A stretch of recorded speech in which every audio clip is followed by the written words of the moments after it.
السلام علیکم ورحمۃ اللہ۔ جناب سید صاحب نے بالکل بجا فرمایا ہے۔ اس طرح ہے کہ ایک تو جبلی علم ہے جو رب جلیل نے ہر وجود میں، وجود انسانی میں ودیعت فرمایا۔ ایک بچہ جب دنیا میں تولد ہوتا ہے تو اپنی ماں سے اکتساب شیر کرتا ہے، یہ اس کا جبلی علم ہے۔ بھوک پیاس کی شدت سے روتا ہے، یہ جبلی علم ہے۔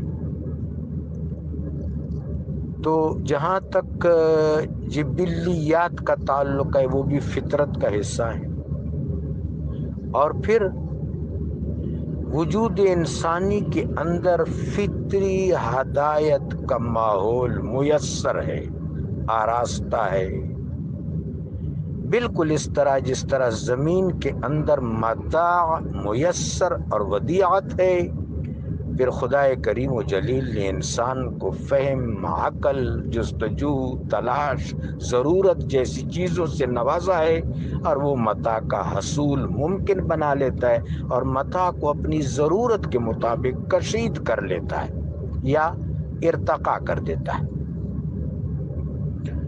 بعین ہی اللہ تبارک و تعالی نے علم کا ماحول فطرتی طور پر انسان کے وجود میں اہتمام فرمایا ہے،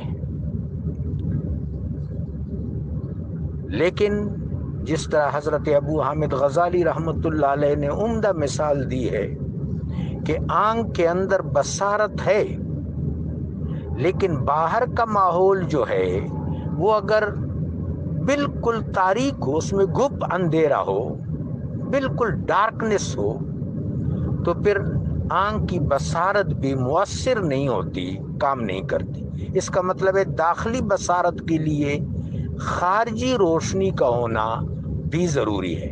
بعین ہی فطرت کے اندر جو اکتساب علم، اکتساب فیض کی صلاحیت ہے، اس کے لیے نور نبوت کی ضرورت ہے۔